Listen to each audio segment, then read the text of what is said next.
आज रोजी साई एकता संस्कृती मंडळाच्या वतीने नवरात्री उत्सव आरती कार्यक्रमाचं आयोजन करण्यात आले.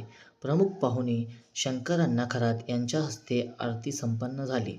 कार्यक्रमाचे आयोजक अध्यक्ष सुनीता शिंदे, उपाध्यक्ष जयेश सोनार, सचिव सुधाकर शिंपी, सदस्य ललित कासार, आकाश आहिरे, केदार पाठक, निखिल शिंदे, छाया भामरे उपस्थित होते. भक्तिमय वातावरणात आरती कार्यक्रम संपन्न झाला.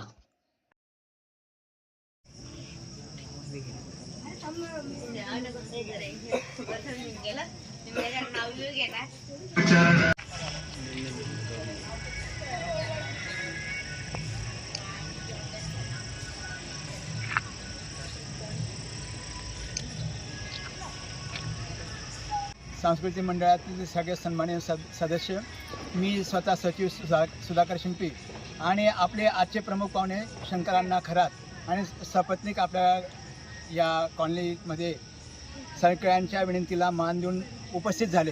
त्यांचे प्रथम सगळ्यांतर्फे मी खूप खूप अभिनंदन करतो, त्यांचे आभार मानतो. आज या ठिकाणी आपण ह्या कॉलनीसाठी आपण जी काही एक सगळ्यांनी एक विशिष्ट प्रकारचा एक उद्देश घेऊन आपण पुढे निघतो आहे. जसं आपले ज्येष्ठ नागरिक आहेत, आपले सगळे योग मंडळ आहेत की आज जास्तीत जास्त कसं कमी वेळात चांगला उत्कर्ष होईल किंवा या कॉलनीच्या चांगल्या सुधारणा होतील, ह्यासाठी आपण हा खटाटोप आणि हे प्रयत्न आपण करत आहोत. आणि त्यासाठी आपले ज्याही आपण पाहुण्यांना आपण बोलतो आपल्या विनंतीला मान देतात, हे खूप अतिशय कौतुकास्पद आहे आणि खरं त्यांचे पुनश्च मी आभार मानतो. आणि आपल्या अध्यक्षताई यांनी आपल्या ताईंचं सत्कार करावा, मी सोनल ताईंचा सत्कार करावा. आपण दुर्गापूजन आरतीसाठी बोलवलं, त्याबद्दल त्यांना मी पुष्पगुच्छ देऊन त्यांचे आभार व्यक्त करतो. संजय ताते आहे, माझं नाव संजय आहे रे. आज साई एकता सांस्कृतिक मंडळातर्फे शारदे मातेच्या नवरात्र उत्सवानिमित्त आज वंचित बहुजन आघाडीचे जिल्हा संघटक आदरणीय शंकर अण्णा खरात आणि त्यांच्या धर्मपत्नी यांच्या प्रमुख उपस्थितीमध्ये आज मातेच्या आरतीचं पूजन त्यांच्या शुभ हस्ते झाले. खरोखर आज साई एकता मित्रमंडळाच्या वतीने जो एक सांस्कृतिक आणि चांगला कार्यक्रम या ठिकाणी आपण आयोजित करतात आणि या कार्यक्रमाच्या माध्यमातून या ठिकाणी दांडिया, गरबा असं विविध सांस्कृतिक कार्यक्रम मी या मंडळामार्फत अनेक दिवस या ठिकाणी बघितले. आणि खरोखर या मंडळाच्या वतीने वंचित बहुजन आघाडीचे जिल्हा संघटक आदरणीय शंकर अण्णा यांच्या शुभ हस्ते या ठिकाणी आरती झाली.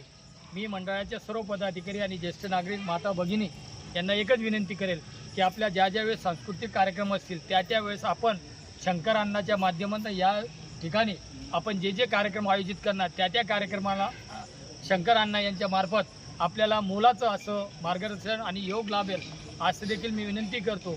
आणि या ठिकाणी आज आपण त्यांच्या शुभ हस्ते आरतीला बोलवलं आणि त्यांचं एक छोटेखानी का होईना पण मोठेखानी म्हणावं लागेल, आपण त्यांचा एक सत्कार केला. आम्ही या सत्काराच्या अर्थाने सर्वांचे मनापासून खूप खूप आभारी देखील आहेत. आणि आपण प्रभाग क्रमांक 9 आता आपली कॉलनी आलेली आहे. आपल्या ज्या समस्या असतील, कारण की शंकर अण्णाकडे फक्त वंचित बहुजन आघाडीचं जरी पद असेल पण शंकर अण्णांकडे कुठल्याही समस्या घेऊन तुम्ही गेले किंवा आपले तरुण गेले असतील आणि त्या समस्या सत्तेत नसतील तरी देखील अण्णांमध्ये त्या समस्या सोडण्याची ताकद आहे. आणि आपण आपल्यावर होणारे कुठलेही संकट असतील, मी मातेच्या चरणी एकच विनंती करेल की आपल्या सर्व मंडळाला सुख, समृद्धी आणि शांतता लाभो हेच मी मातेच्या चरणी प्रार्थना करतो. आणि आपल्या जेही काही अडीअडचणी असतील, समस्या असतील प्रभागामधल्या, त्या आपण शंकरांनाच्या माध्यमातून जर कधी तुमच्यावर संकट आलं, आपण जर सोडण्याचा प्रयत्न केला तर शंकरांना तुमच्यासाठी नक्कीच मदतीला येतील अशी मी आजच्या चरणी मी माते जगदंबेच्या चरणी मी विनंती करतो. आणि आपलं सुख संकट दूर व्हावं हीच अपेक्षा व्यक्त करतो. माझी आज जे संजय आहिरे साहेबांनी शंकरराव अण्णा खरात त्या साहित्य म्हणजे त्यांच्या माध्यमातून कॉलनीला सहकार्य करण्याचे आश्वासन दिलं, ते आश्वासन आम्हा कॉलनीच्या लोकांना बहुमोल आणि खूप मार्गदर्शन ठरेल. तरी यापुढे आपण माननीय सन्माननीय संजय आहिरेंच्या माध्यमातून शंकर अण्णा खरातांकडून आपल्या गाऱ्हाणी मांडून आपण आपल्या कॉलनीच्या उत्कर्षासाठी जे काही त्यांच्याकडनं सहकार्य मिळेल ते आपण सर्वांनी घेऊया. आणि संजय यांनी आश्वासन दिल्याप्रमाणे हे पूर्णता करतील ही आपण अपेक्षा बाळगूया. एवढं मी 2 शब्द संपवतो.